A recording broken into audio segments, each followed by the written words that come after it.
Hello, friends. Good morning. It is a special Friday edition of No Cap Room. It is way too early here on Pacific time in Las Vegas, but I am Jake Fischer, senior NBA reporter for Yahoo Sports. And joining me as always, senior NBA writer for Yahoo Sports, it is my man, your man, everyone's man, Dan Devine, holding down the fort back in Brooklyn. What is up? Jake, one of us traveled to, or actually I guess two of us traveled to Las Vegas. Vinny Goodwill, who I consider the third member of our show, even though he's never appeared on it, traveled to Vegas for the in-season tournament semifinals. One of us stayed back just to make sure it's all good here. Things have not changed dramatically since you left. Luger's still here. It's still cold. We're still hanging in. But your early morning, I appreciate the sacrifice that you and super producer John Gennaro are making to get up on the early side of things so we can get this out to the people, because we got a couple of cool games to react to. Got some cool games to react to. Vinny is not a member of this podcast. He's definitely a member of the show. On the Ball Don't Lie podcast network. I listened to his single solo edition of Good Word with Goodwill yesterday in the gym before, in the workout gym, not the stadium, before I went over to T-Mobile Arena. And then Vinny just has this, like, I didn't tell him this, it's just funny I'm saying this, behind his back to the public. Vinny has such a good cadence when he's doing his solo show. It's borderline Stephen A. Smithish, if I'm allowed to say that, in the best way possible. Right, but parentheses, complimentary. So complimentary. The way he can just pause and take it in and set the scene. So I found myself, just like when I watch a country western movie or like a British thing, I found myself thinking like Vinny podcast voice as I made my way. It was all right, interesting. Like it was his voice for your internal monologue. No, I was thinking in like Vinny monologue cadence. Oh, okay. You were adopting his flow. Oh, I get it. Okay, you were aping his flow on like the when beat. When I was doing my hair in the mirror, I was. So the thing about Vegas. Anyway, the thing about the start of the show is that we're going to hit on a couple quick news items as we always do. The first, James Harden told Sam Amick, who was here in Vegas. Hi, Sam. Said hello and goodbye to him last night. He was the person who tapped me on the shoulder as I was waiting for my Uber. Shout out to one of the GOATs. He got Harden, and Harden told him that Daryl Morey promised him a max contract for this season before the playoffs began last season. Now, the Sixers, surprise, surprise, denied the report. The franchise that has been saying since the moment James Harden opted into the trade, into his player option for this season, that it was because they did not contact him because they didn't want to risk any potential tampering allegations. So, I mean, everyone in the league office is running on fumes trying to finish this tournament here in Vegas. So, didn't have a chance to ask anybody if this was going to open up a new batch of tampering allegation worms. But there was some interesting stuff. Shout out to Sam. The meeting with Ime Udoka and the Rockets, even though technically he was never a free agent, is something that is, we know what happens all the time. Like Harden's people were at Rockets games sitting like basically behind the team bench for a long stretch of last regular season. There was obvious overtures being conducted, not just behind the scenes, pretty out in broad daylight, to the point where like when Nets people went into town and recognized all those Harden representative, circle folks from all their years together, like, what are you doing here? That word got around. So I don't think, and then there was that whole investigation this summer that they did when Harden said what he told them. What he then further elaborated to Mr. Amick was that he called Daryl a liar because Morey said you'll be traded within 10 days. All this stuff got relitigated again, with Adam Silver and whatever investigative team brought out their microscopes and their magnifying glasses and shined a rickety light in a back room and said, "Why'd you call Daryl Morey a liar?" So I don't know. Maybe I'm. Did they interrogate him like Batman? Is that what happened there? We're going from your Vinny Goodwill voice to your Batman voice. There's a lot of range early in the morning for you in Vegas. I'm delirious right now. What can I tell you? I did get like 6 hours of sleep, and I don't even remember what my dream was, but I was having a perfect dream, and I was about to find out like the climax of the movie of what was happening when my alarm went off. So, I'm sorry to hear that. How is it possible that you covered 2 games last night and you still got more sleep than me? This is sick. This is not. I don't appreciate this. So while some people were complaining about the scheduling quirks having a game start at 5 p.m. Pacific, 5 p.m. Eastern and 8 p.m. Eastern, they started at 2, and whatever the second game start time was, I don't know. It's pretty early night. I was out of there by like 10:30, so I came home. God bless. My official position on the James Harden story is cool job, Sam Amick, getting it on the record, and I am done caring. I do not care about this. This is confirmation of the thing we all thought was true and was broadly speculated about. Like, well, what could James Harden possibly be saying that Daryl Morey is a liar about? Well, he's saying Daryl Morey is a liar because he told him he was going to get a max contract and that didn't give it to him.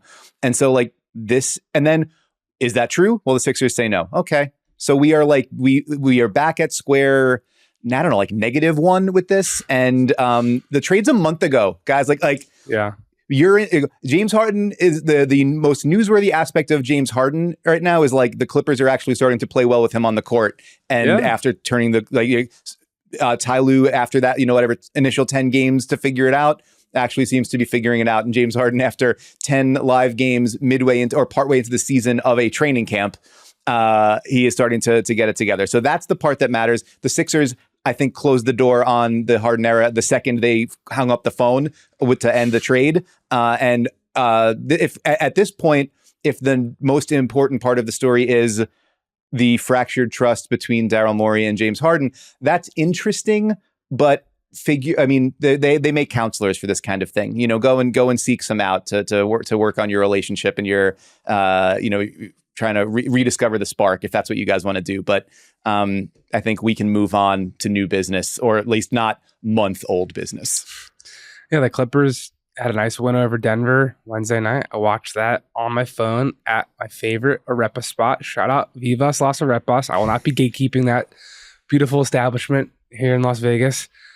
The Pistons did not have a win on Wednesday. They continue to extend their franchise. Or like any streak. Wednesday. I don't know if they've had a win on a Wednesday since 2021. I'm not sure at this point. John, if you want to do super producer things and tell us right now when the last time the Pistons won on a Wednesday, you will earn your paycheck today, sir. That's exactly right. I just want to touch on one thing. Whatever. I just want to touch on. So I saw the Pistons at the Garden, whatever it was, last Thursday. I think the story came out last Friday. And then as the aggregation wheels turned, I saw my least favorite thing, which first happened to me in 2019 when I wrote a thing at Sports Illustrated with David Griffin and Zion, which will be a teaser for later, about how they were so, generated of a particular plan to build this winning environment around Zion in the aftermath of David Griffin's tenure in Cleveland and learning all the lessons he learned from building around LeBron. And ESPN's First Take took a quote from the top of the article and a quote from the bottom of the article and put it together and made one quote.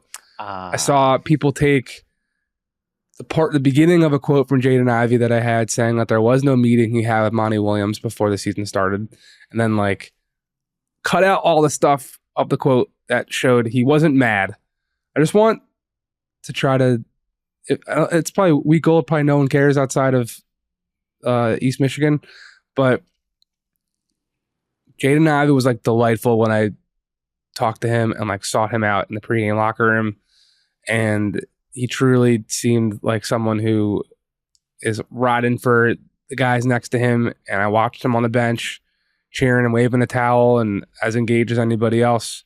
So I just want to be clear in stating that if you read the article, I think it would have been fine. But if you just read the quote graphics that certain accounts were blasting out, I think it could have made him seem like an embittered, former Rookie of the Year candidate who's not playing right now. I'm sure Jaden Ivey wants to play more than he's playing. Sure. But he definitely did seem taking it on the chin and I'm part of this group and it doesn't really matter if I start or I don't. And then the other part of it was people were kind of taking the idea that there was no meeting with Monty Williams before the season as like this big, like criticism of Monty Williams. And I want to be clear in that I asked Jaden if there was one because I was looking at the parallels between the fact that he did do that with Jay Crowder a year ago and it backfired. That direct communication saying, hey, I want to move you to the bench, made Jay Crowder run away and never come back. So I wanted to at least ask to see what had happened there. And I think if you had read the article, it would have just illustrated the contrast of the two situations and how they both ended in not optimal results. It wasn't me shitting on Monty Williams and saying, you should have talked to this guy about it. At the end of the day, Jaden Ivey's a big boy and he doesn't get guaranteed to start and he's okay. So that's just two clarifying things there. But any Pistons thoughts for you? Well, I'm glad to hear someone's okay in Detroit. That sounds good. I think that I thought it was an interesting detail that there hadn't been like a set meeting where Monty Williams confirmed, like I laid out specifically, this is the role I have in mind for you. This is what we expect from you. This is how you we anticipate you're going to be used this season. And this is the way we think you can make the biggest impact, especially for a new coach coming in, like you're getting the lay of the land for the first time. You maybe I would have expected, especially somebody as veteran a coach as Monty Williams, who's had as much success as Monty Williams has, that a like clear distribution of responsibilities and labor and delineation of roles would have been like a pretty important first step. But that doesn't mean that it's wrong to not do it. I think the results now, we're going to look at results right now and assume that every piece of the process was bad because 18 straight losses doesn't lie. But that doesn't necessarily mean that it can't, things can't go in the right direction. I think the most important thing is just, are you getting consistent minutes? Are you getting consistent opportunities? Where the up and down comes is like, I'm going from the starting lineup to being the 11th guy off the bench, like not even part of the second unit, to back to 29 minutes and starting to back to 23 minutes off the bench. Like, it seems to me that it's chaotic. And I have to imagine, yes, these are professionals. And you said he's a big boy. He gets, this is what you get paid for, to be ready whenever your number is called. But I would have to imagine that if I was a Pistons fan, I think I would look at it and say, this season needs to be at base about figuring out if our last 4 lottery picks are the focal point of the future. Like, are we going to be able to build something sustainable? Like, in theory, you look at it and say, Cade and Ivy, maybe that's not a great defensive backcourt, but enough size, enough playmaking, maybe not enough shooting, but that can develop to be a partnership or a battery. And Asar Thompson fitting next to Jalen Duren. Like, all right, that gives me 4/5 of a starting lineup in theory. And then where else do we, what do we do from there? And just get those guys as many minutes and as many reps together as possible to try to figure out if there's a basis to move forward. That hasn't happened to us. That seems to be an up and down process. I think would be frustrating, as frustrating as any of the losses, because you want to see something that you can hang your hat on and build on going forward. But for the time being, we'll have to hang our hat on super producer John Gennaro informing me that the last Wednesday win for the Detroit Pistons was over the Minnesota Timberwolves on January 11th, 2023. So it's not like it's 11 months ago. That's not great, but not as far away as I thought it was. So my apologies to the Pistons and to all Pistons fans for besmirching your Wednesday record. I hope many more Wednesdays to come feature wins for you and the boys. I think the biggest thing here is you're saying, the ideal should be trying to figure out how to fit lineups and schemes and rotations that optimize all these dudes. And as we see with the Indiana Pacers with Tyrese Haliburton, as we're seeing with the Lakers and LeBron James, as we're not seeing with the Pelicans, as again we'll touch on, like, so much from a team build perspective is easier and things fall into place when you know that you have your dude and he is the dude and he can be that dude for a decade.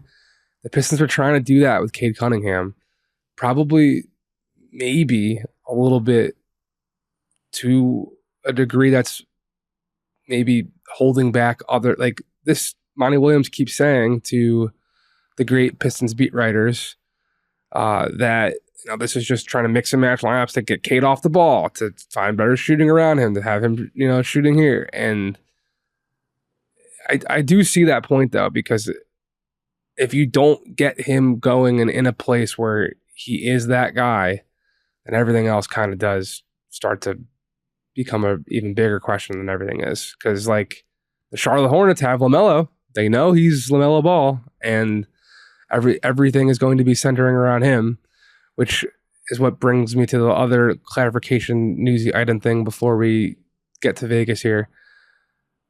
I got a lot of hate mail from Hornets fans about just like flippantly saying on the show that no one's really expecting Miles Bridges to be back next year. And to the person who got on my Instagram DMs while I was at a wedding and basically threatened my life, I just want to reiterate. Just want to reiterate. This man signed a 1-year qualifying offer. His agent, Rich Paul, likes to get his dudes the most amount of money no matter where it comes from. And this guy lost out on a $150 million contract 2 summers ago due to gruesome domestic violence allegations. Charlotte has new ownership group in place. Lost out makes it sound like something happened to him. An opportunity that may have been there went away in the aftermath of some very significant allegations that have been wending their way through the courts for more than a year now. So for sure, if he locked himself in a room, and it happened the night before free agency. Yes, he would have signed a $150 million deal with Charlotte. Right. He did his actions, and he's being held responsible for them to a certain degree, for sure. It is like a true sliding doors moment in the Charlotte franchise's history and the accounting on their salary books, because that deal was coming. The Pacers probably would have been waiting to offer something. The deal was coming, and then literally the night before free agency, he did unspeakable things. So anyway, the Hornets have a new ownership group. There's plenty of talk about there being a new front office, maybe even before the trade deadline, like let alone this offseason. There might be a new head coach. Like, everyone in the league is operating under the assumption that Miles Bridges is more than likely not just in Charlotte for 1 year trying to, have as good a season as possible to get paid. And Steve Clifford needs him to have as good a year as possible to advertise that he should keep this job, and so on and so forth. So I was pretty surprised how surprised the Hornets fans were that that's like a thing. I don't understand why anyone would be looking at him as like the clear number 2 behind LaMelo, and they're going to ride off into the sunset and grow old together. Like, it's very bizarre to me. Yeah, that feels like fighting out of a defensive crouch because you've been circumstances with the team that you like has forced you to defend some stuff that you're having a really hard time defending. And maybe that's, it certainly seems like a marriage of convenience on all sides right now. As you mentioned, the coach needs to win to keep the coaching job. The player needs to put up numbers to be able to get, recoup some of the money. And, the team needs the talent because there's not enough top end talent around there. So it's just because everybody sort of sees what's happening there doesn't mean everybody's got to feel great about it. And I think if there's one thing we can take away from this discussion, don't slide into somebody's Instagram DMs with death threats over anything, but certainly over, basketball reporting. But, I don't know, dare to dream for a brighter future for us and for all. Yeah. He tweeted at or quote tweeted one of the accounts, like with a question mark about, because people just said like, Myles Turner not expected to be on the Hornets this year. And it's like, all right. Well, Myles Turner is not going anywhere. Myles Turner is on the Pacers, who are a good thing to talk about and a fun thing to talk about. There we go. So let's pivot. Yeah, seeing Myles Turner, seeing Myles Turner in the post-game press conference wearing a crisp suit and just like chains and no shirt and big sunglasses, and asking him how the moment felt, I wanted to also say, hey man, do you remember that time we got on FaceTime and you built Legos and I wrote about it? That's all I think about him. The man is 7 feet tall. That is a huge thing for him, right? Legos is like one of his self-care downtime activities. I don't know what his current setup is because this was years ago, definitely pre-pandemic, but he had a buddy who lived with him whose fingers were much smaller because he's not 7 feet tall. Sure. And when he was building like the Star Wars, mega star I don't know, Star Wars. I didn't want to say death, but yeah. No, that's okay. The Death Star is the name. We're allowed to say things by the names of their proper nouns that they are. Yeah, the Death Star is the great big ball that shoots and kills the planets. Yes, that is a real thing from Star Wars. So his fingers were too big for like the little tiny crevices, and like to put the guy in the piece where he's in the cockpit. Yeah. So he had to have his friend come and like use his tiny fingers. I remember being like, "Oh, so do you call your guy like do you just like snap your fingers? Tiny fingers, come here." He's like, "No, I'm a little bit more like kind about that." It's just But also, man, what a sweet definition of friendship. Like a true friend is someone who won't feel defensive and sort of put upon by you being like, your fingers are smaller than mine. But to be like, you know what, that's a great way that I can help you and can help you achieve this goal that we want to do together. There's some real love there. I think that's wonderful. But I'm also glad you didn't ask about that last night. I'm happy for the guy. He was in this weird front court fit with Domantas Sabonis for years. And I mean, I read this in the article. He's the biggest benefactor of the Tyrese Haliburton trade in Indiana, besides Tyrese Haliburton and the front office that definitely are riding off into the sunset, to use an earlier analogy that I said people aren't doing, because like they fucking hit a home run, man. Like, okay, before we hit the games, I want we had talked about I'm not traveling, I'm here. Luger the Premium Dog, Brooklyn Cold, etc. You are traveling, and a lot of the discussion heading into the games was like. Yeah. This is like you're coming off those amazing atmospheres, especially in Indiana, easy for me to say, in the quarterfinal game. And so it's like, well, is the gym going to be weird? It's Vegas, but it's not Summer League. It's not going to be teaming with people. It's a quick sort of turnaround from the quarterfinals. Are you going to get fans there? What was the sort of the atmosphere like at the T-Mobile Arena, right? What was the atmosphere like at the gym? Arena? Yeah. Well, like generally, there's just been kind of a weird energy in all of Las Vegas, and I felt it heading there because I stayed way too far from the arena and got mired in traffic. Because a bunch of the major roads connect to UNLV's campus across the Strip, right. And myself and Vinny Goodwill landed in, it's not McCarran Airport anymore, I think it's Harry Reid Airport, to like find out there was a shooting on campus, and it definitely put the dour mood on things. Line for the taxi cab was definitely hours long. Not to be complaining in the but it is a natural outgrowth of there's a chaotic situation out there, and people are trying to figure it out and figure out how they get where they need to go, and like the ripple effects of something so so damaging, spread to all sorts of weird little parts of our lives. And there's like 150,000 people in town for this rodeo. So the second I touch down, I'm dealing with trying to figure out how to get to my hotel in this crazy traffic gridlock from a tragedy, while there's a bazillion cowboy hats not being worn ironically around. And took like forever to get to the hotel, and found out that I have a sport court here where like you can play tennis and basketball, and there's like a ball at the front desk. And just to like decompress from the 2 hours it took me after landing to get here, which like that's one of the big benefits of Las Vegas, why everyone wants to have a team here, why there's always events here. You can just like get to the airport in 15 minutes and start your day, or vice versa. So I took the ball and I shot around on the sport court for like an hour, and it was like a nice reminder, which is what I used to do like in high school and in college for sure, when like just needed to get away from it all. Sure. And it was a really nice reminder of why we love the hoop. And that was definitely on my mind watching Tyrese Haliburton and the Pacers warm up.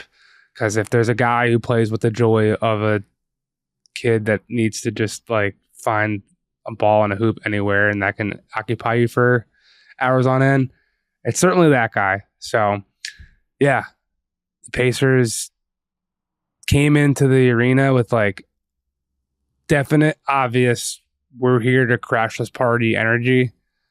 The Bucks, I think we're walking in there with like, we're the big dog and we're about to show everyone why we traded for Damian Lillard and how, you didn't like our opening start to the season, but we're here anyway. Ha ha ha. And I think the crowd was definitely leaning towards Bucks fans. It was weird though, because maybe it was due to all the traffic from UNLV's ongoing investigation. Maybe it's just like a late start crowd. Maybe it's the fact that the game started at 2:00 local time in the afternoon. Might have been that. It was just, there was nobody there for warm-ups, and the court was lit up like a stage, like in Staples Center. But this was, and in Barclays too, to a certain degree, this was the most, I haven't been to every arena around the league. This was by far the most manipulated lighting I've seen. It felt like we were in a video game, because the court was, if you're like playing franchise mode in 2K and you go to, I haven't played 2K in forever. The thing that reminds me the most was when I like made a fake franchise in Madden, and then like to play the Super Bowl in your team stadium in like Mexico City. Right. And it's like, there's no culture at all. There's no fan base. There's like a weird logo that you designed on clip art. And then it has like that ambient crowd noise, just like, oh. That's how it felt. Especially also, I've never been to an NBA game that's not been a home game before, for someone at least. Right. Yeah. And I always notice it when I go back to Philly, because that's the arena I grew up going to every night. And I was definitely there as a kid. So I was paying attention to all the in-game ops experiences and whatnot. Definitely notice it when you're at a Knicks game, because the Knicks are very happy to tell you this is a Knick game. And more than any other stadium I've been to, like, it's a Knick game at the Garden. Right. And this game was decidedly an NBA game that was happening on a floor that was supposed to be big time, that people knew was supposed to be big time. But there wasn't like any pre-existing culture for it that left. I felt like we were in a video game, and that was a cool aspect of it. But like then they tipped the ball, and they were just playing like lo-fi beats the whole time. Like usually there's to go back to the cadence, if that's the word of the episode. Like usually there's like a defense on one side, and then a cool funky, we're on offense, let's be quiet, but like give the players some vibey thing to work to. And they just kept playing the same beat for one possession and then the other, and then like the second it switched back, they'd switch to a different beat. And I felt like I was in the beginning, it felt like you were at just like a bar that was, the music was loud because there wasn't enough people at the bar. And like you realized, oh, this music isn't good, it's just like some sound to fill the emptiness. But to everyone's credit involved, like the crowd did show up by tip off, and I thought it was like energized in the finish for sure, because it was a good game. And to kind of skip ahead, like the Lakers crowd was fucking amped, just like it would be in Vegas, because they had. I mean, I'll be curious to see what this thing is like when the Lakers aren't in it. Not to ever suggest that the Lakers won't make it back here and they won't be making perennial runs to the NBA Cup, but it was definitely a crowd that like wanted to see Giannis do Giannis things, right? And to see Tyrese Haliburton throw ridiculous no-look passes, like that lob from half court to Obi Toppin where he dunked without looking at the rim, and there was no need to do any type of no-look whatsoever. But Tyrese looked to the scores table because that's just what he does. Right. So that's my early assessment on like the vibe and the energy and the atmosphere. The neutral site thing was just so different from anything I've experienced at an NBA level before. But the players afterwards said they liked it. Like they really thought the crowd definitely got into it at the end, because again, the game was good. And I think that's been an overall theme of all of our critique of this tournament so far. We're just trying to have competitive games, and there was nothing like this last December 7th, I can tell you that. Like the Pacers, they were coming. Two other fun thoughts about the atmosphere. They had lights set up around the stairs that would blink yellow when the Pacers scored and green when the Bucks scored, which was just like a nice kitschy funny thing. And then at halftime, because my least favorite, I've got to complain. I don't like when I go to an NBA arena and I get a food voucher to go to the concessions instead of people. like a media meal, right? Not to say that I'm not a man of the people, but I'm trying to move quicker than a fan who's just trying to get a beer and go to their seat. And B, I skipped C. You could just go right past B. That's all right. A and B. I'm trying to move fast. I'm trying to eat healthy when I'm on the road. I've told myself this year I can't really justify buying like a $22 salad, but when it's on company dime, might as well. And I can't. Maybe I should just buy a salad and bring it into the arena. Maybe that's the choice for Saturday. But I did find it funny when I went to the concession stand. There was a Milwaukee Bucks dog on the menu for a Bucks hot dog with like cheese curds on it, and then an Indiana Pacers hot dog, which reminded me of when I went to the Super Bowl in 2017 and Minneapolis Stadium had clam chowder for Patriots fans and had chicken pizza crab pies for Eagles fans, which are like very authentic. There's no Milwaukee Bucks dog or Indiana Pacers dog that they like ripped from the menus of Gamebridge Fieldhouse and Fiserv Forum and shipped down south. I just thought it was funny. And also like the guy next to me got a hot dog and some guy in line was like, hey, he was a Bucks fan and he's asking a Patriots fan like, hey, what dog did you get? The guy said like Pacers. The Bucks fans was like, I think that one sounds better, which is pretty funny. Well, wait, what was on the Pacers hot dog? You told me the cheese curds for the Bucks one. There was like fried onions and I couldn't, the font was so tiny I couldn't read. That's another big pet peeve of mine. Places with a menu with a LED screen, make the font bigger. I got to be able to read the fine print of what I'm being ordered here, especially when it's an NBA team branded hot dog.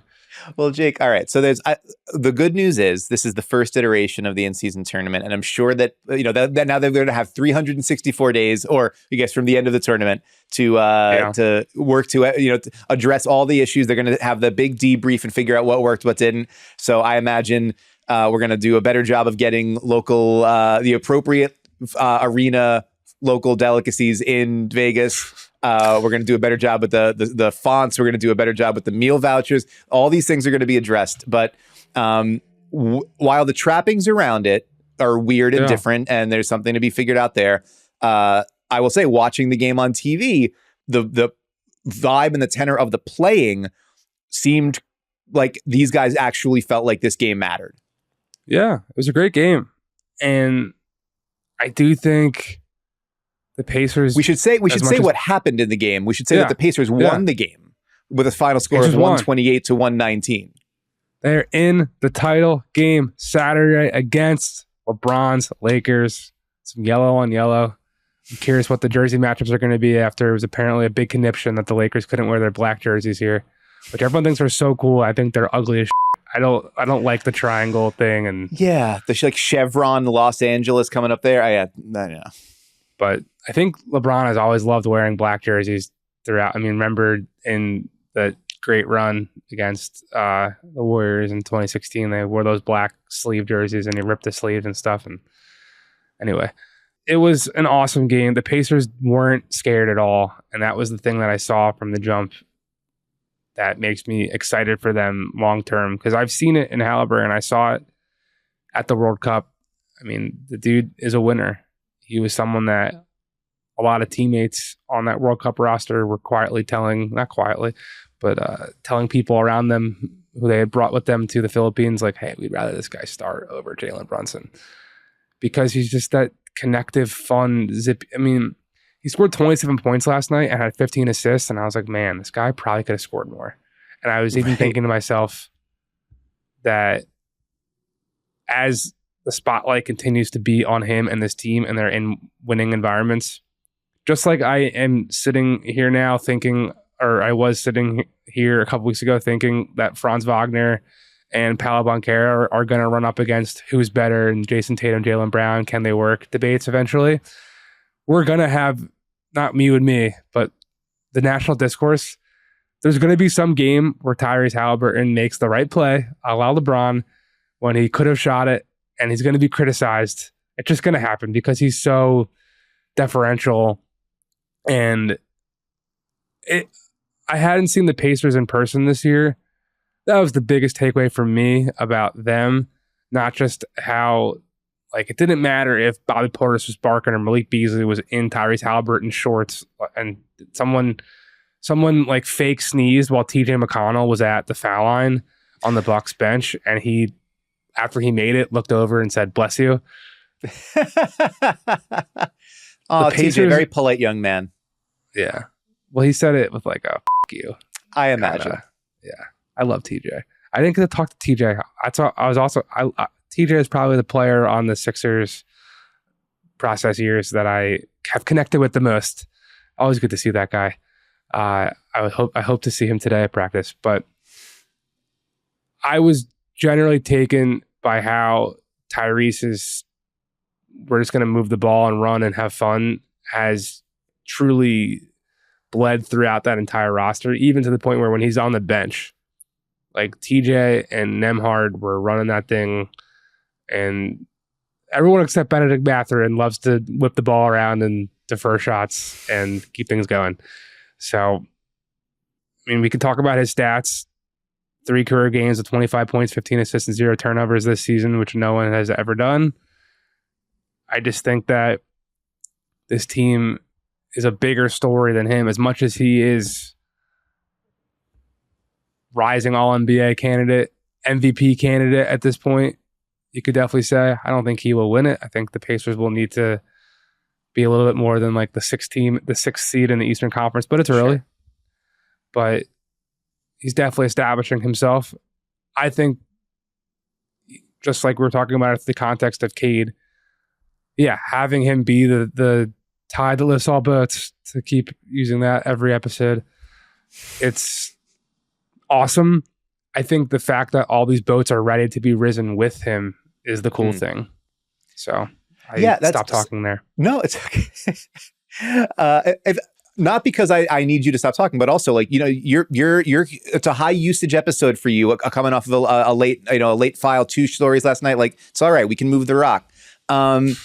It's something that I talked about when I had Caitlin Cooper on Divine Intervention on Tuesday, where we talked a lot about the Pacers. We talked a lot about Tyrese Haliburton, and you're absolutely right. It's that he's the kind of player where it's not like it's about him, but the possessions don't have to be about him to be about him, if that makes any sense. Like, in the same way that LeBron being able to direct traffic even when he doesn't have the ball, or knowing that if I set this flare screen over here, it's going to cause this chain reaction that's going to require you to adjust your defense. It's going to create an opening there. Steph Curry knowing that just me running off of this off-ball screen, it's going to draw 2 there. It's going to open something up for somebody else. Halliburton is growing into that impactful of a player, where it's not like he can only have taken a handful of shots, but just based on the way that his energy sort of suffuses through the team, and like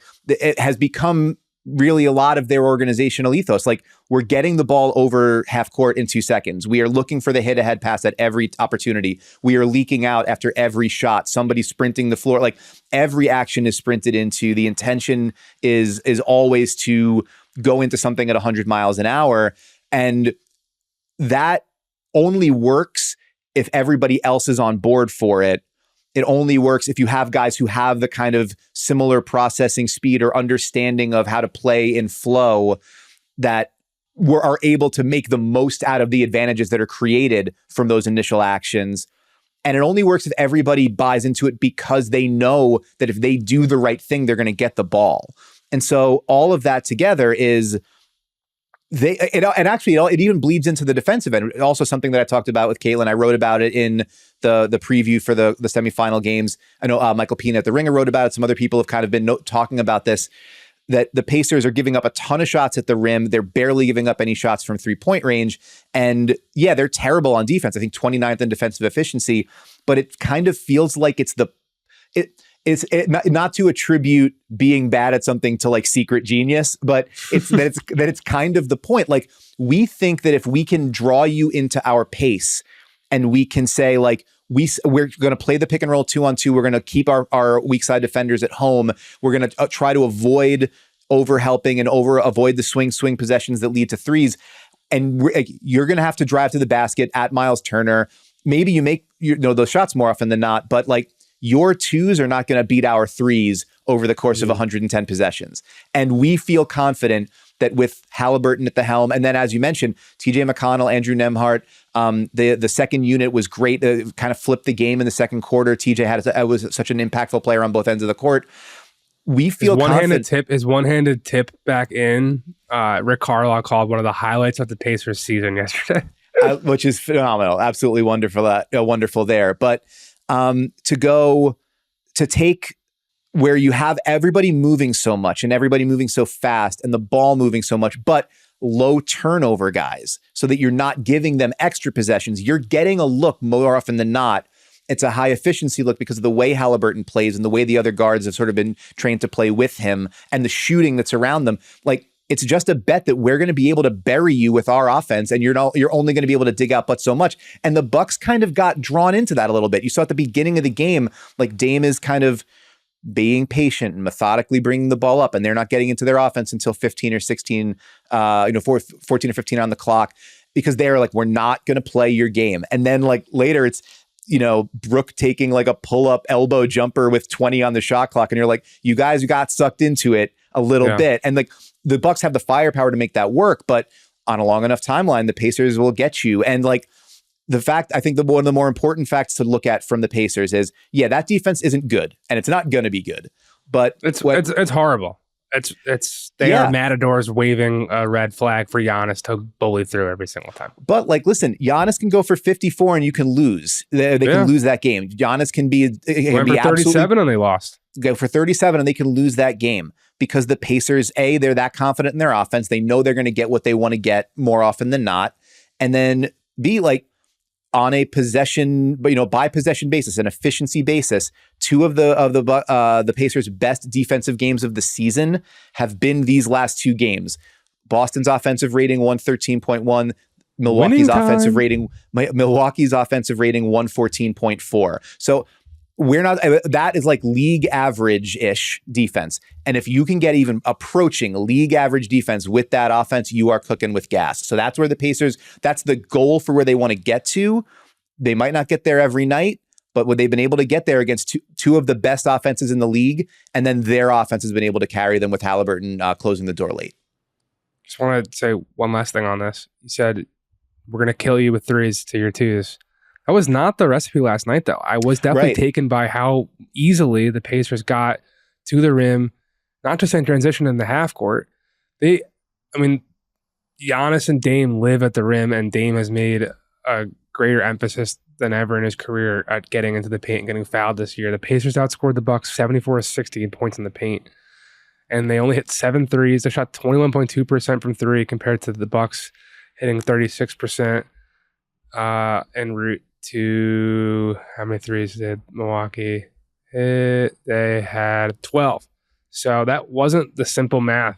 I think it really was like the cutting and the screening. They're just so spaced out and have so many different wheels turning, and you kind of can get, and I don't know, the Bucks running zone after zone after zone, and seeing Adrian Griffin literally sprint down the sideline to hold up 2 fingers in one hand and 3 in the other every single play to remind these men to play a 2-3 zone was quite interesting, especially because it did work in the third. They clawed back and they took a point, and then the Pacers counterpunched and came right back.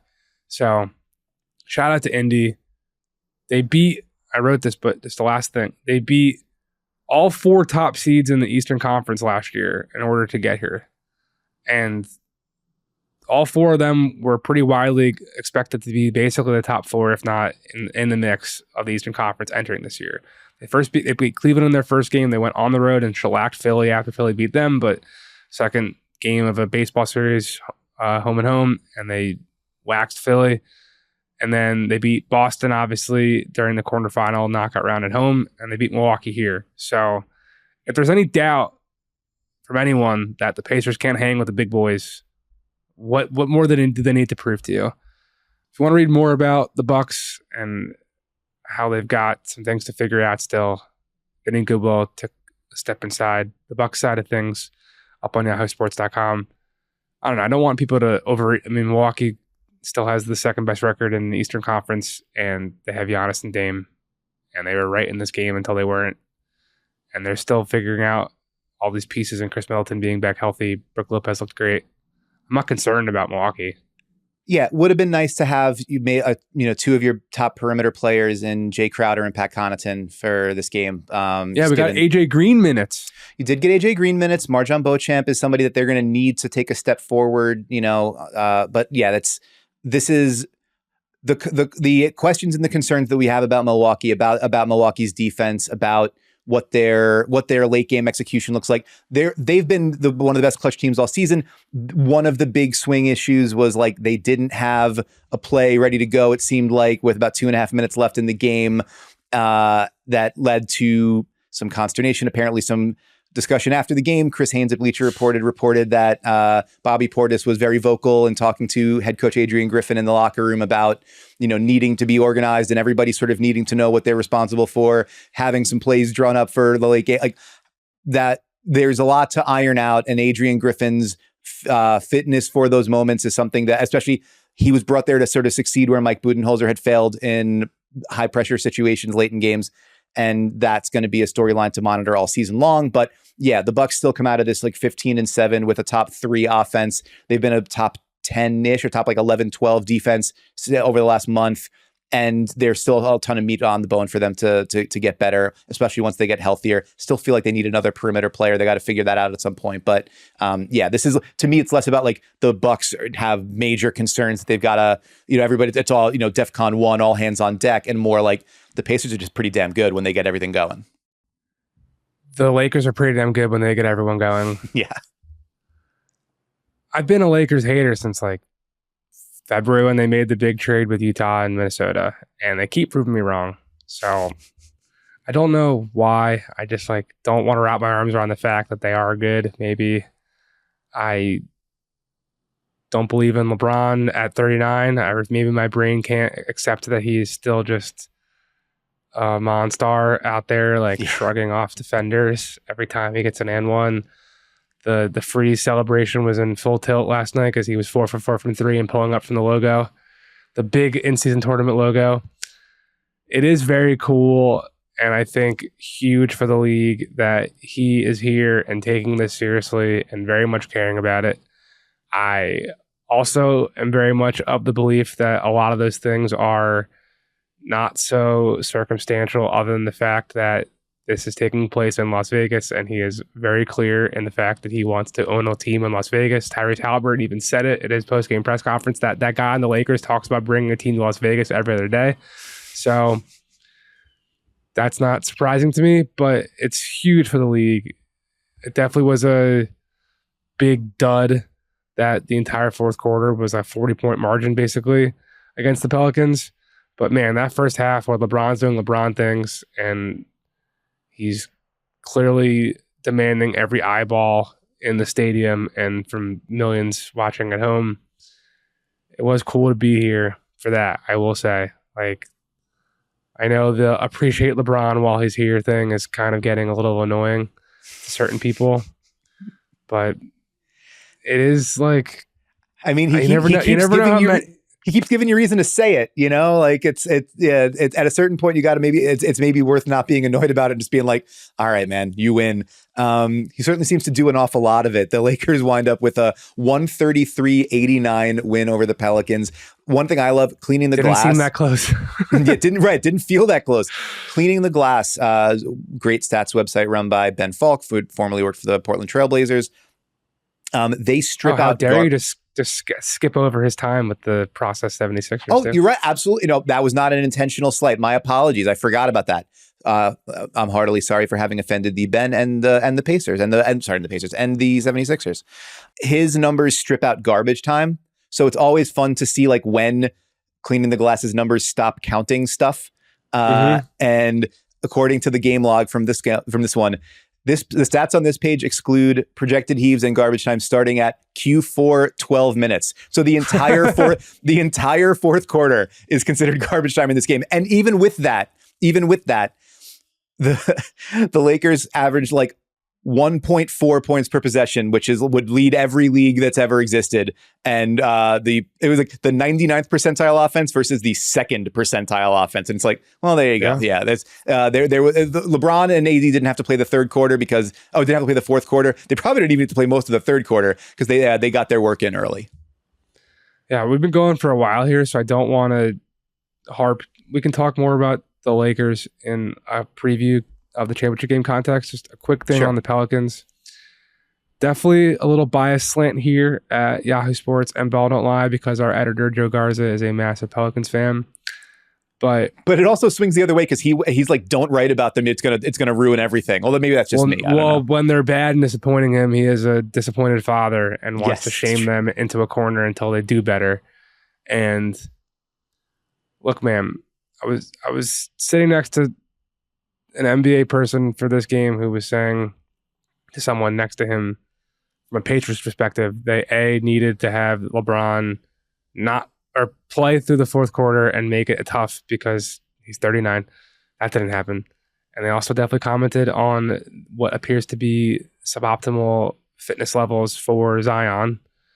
It is obvious in person, man. He is a large man.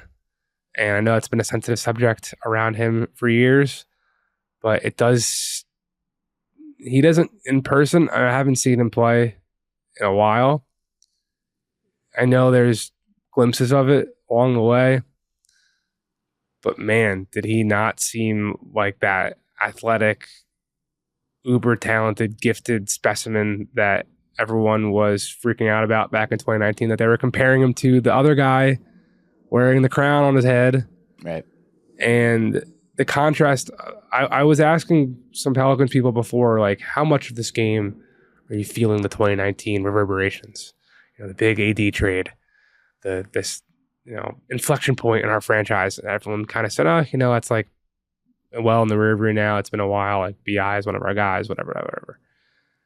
To me, it was just like really stark to see LeBron rise up to that moment, understand everything that's at play, the bigger aspirations of owning a team here and what have you, but also like this being a landmark, hallmark moment for the NBA, this first ever thing that's happening. And the dude fucking showed up and knew how to perform. And Zion just frankly wilted. The entire Pelicans team did, basically. But it's that the Pelicans are going to be a contender in the Western Conference if they're all healthy and if they're all following the lead of Z, they all affectionately call.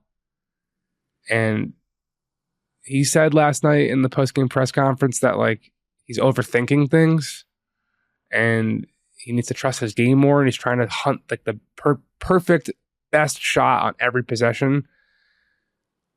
That's not how it seemed. It seemed like he has a limited bag when he can't just bully through people.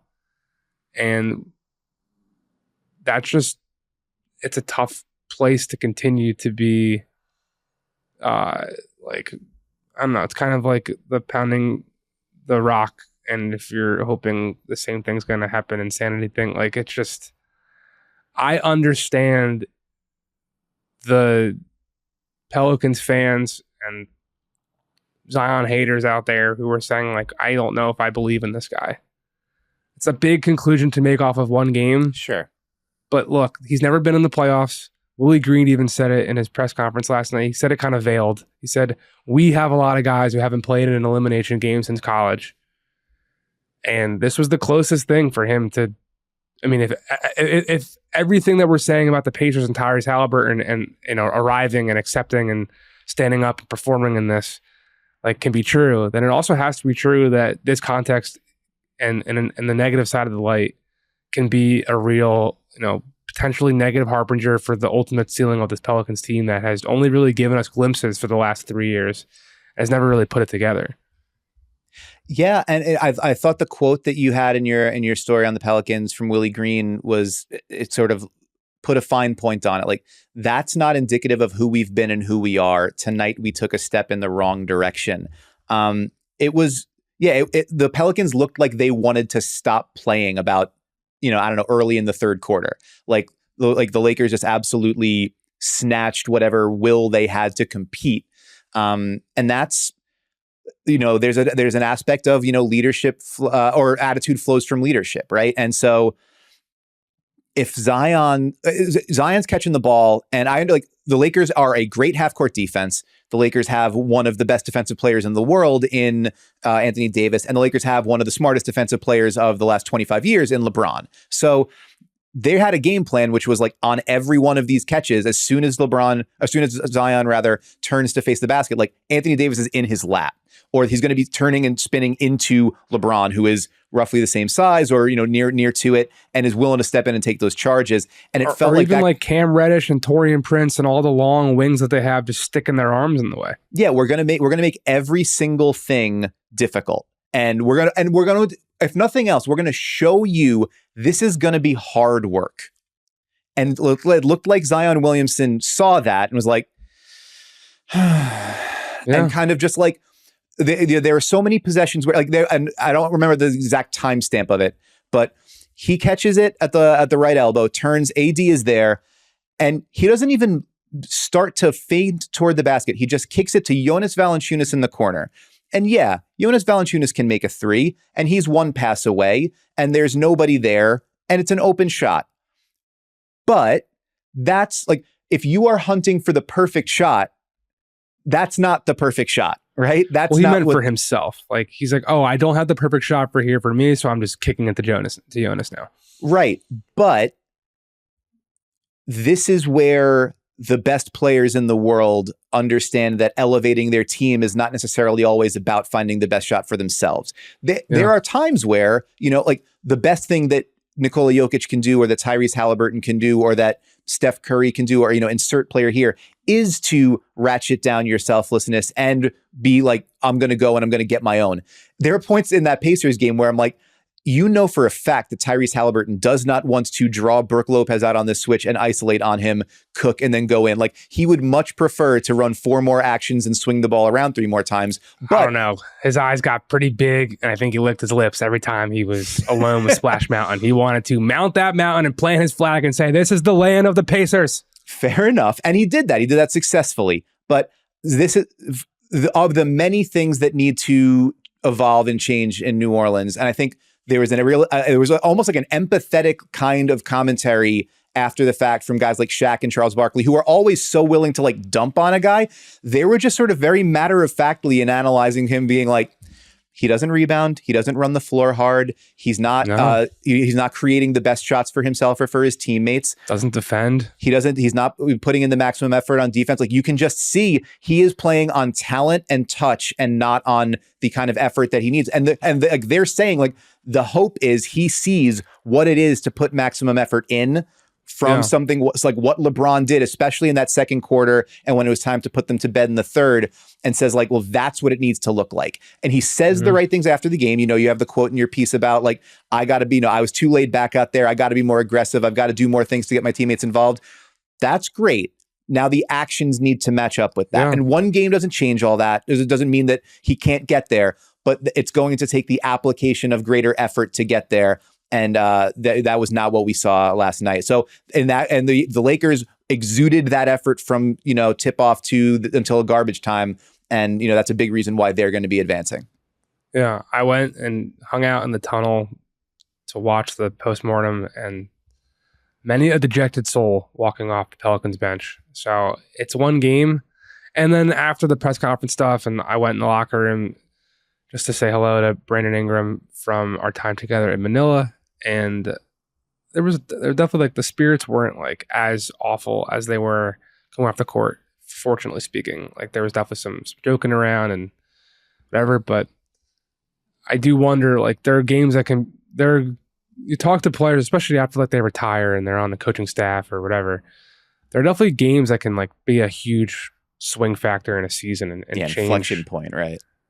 And I wonder if this one can be for the better. So we'll see. Any thoughts on the Pacers versus the Lakers? Any matchup you're looking forward to? It does seem like that pace that we were discussing with the Bucks, the Lakers are happy to play at, even though LeBron is ancient, and it would seem like that wouldn't be but the guy loves to run and get out in transition, just like Tyrese does. They've got a ton of different ball handlers, just like the Pacers do. I think it's been a really fun game. I think it'll be awesome in there because it's definitely going to be a Lakers slanted crowd. Do they have an advantage? I don't think it's going to. It's going to be a interesting one. The Pacers are hyped, dude. They don't care if it's not.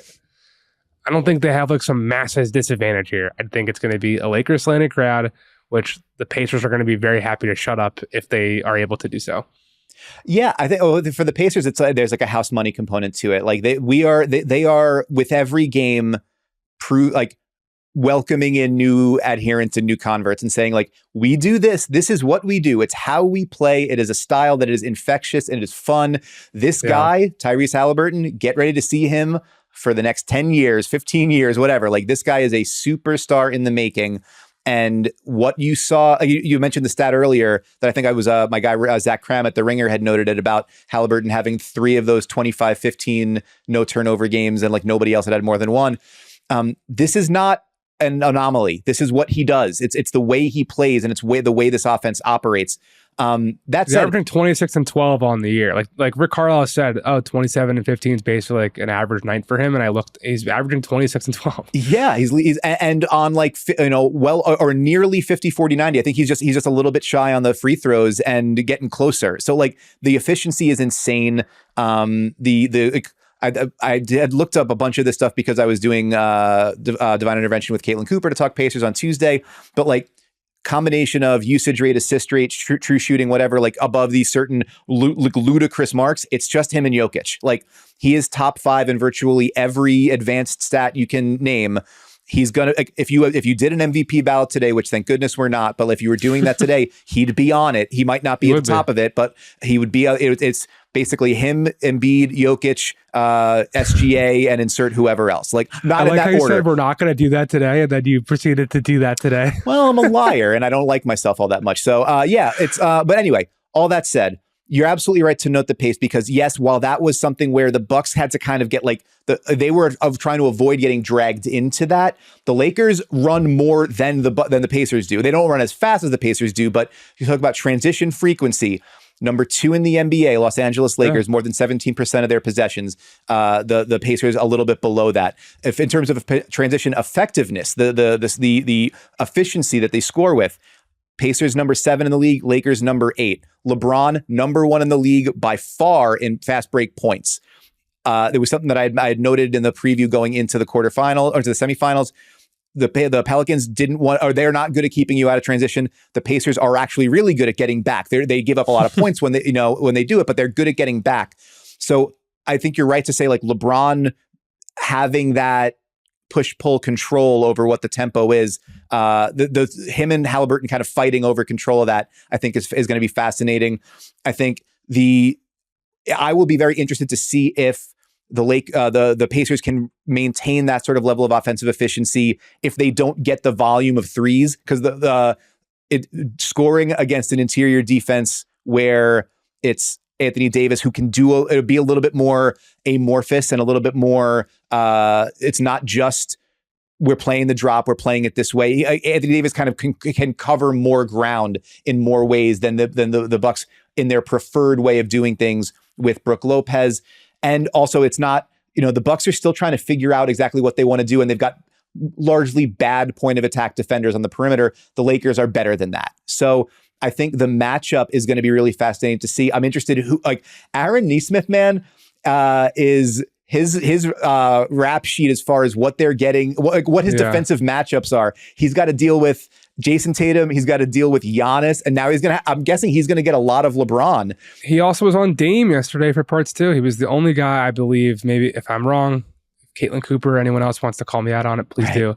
I believe anecdotally, he was the only guy on the Pacers who was both tasked with guarding Dame and Giannis for significant stretches of that game. And I think he had Middleton for a while too. Yeah, they're just gonna. So anyway, all that to say, the Lakers are going to have a gigantic size advantage in terms of positional size and length across the board. You're going to see at the beginning of that game, Obi Toppin's going to have to guard LeBron James, and I guess we're going to see how that goes. But the Pacers, the whole point is you're going to have to guard us for 94 feet and all 24 seconds too. And I think that from a styles make fights perspective, this is we are in like an SEC ground game kind of team versus a Big 12 air raid, 4 verts, let it go kind of thing. And I think it's going to be kind of fascinating to see how they line up. And just also like with all due, like Giannis is phenomenal, Dame is phenomenal. LeBron with a chance to win something that he actually seems to care about is I think as a final boss for the most fun story of this tournament,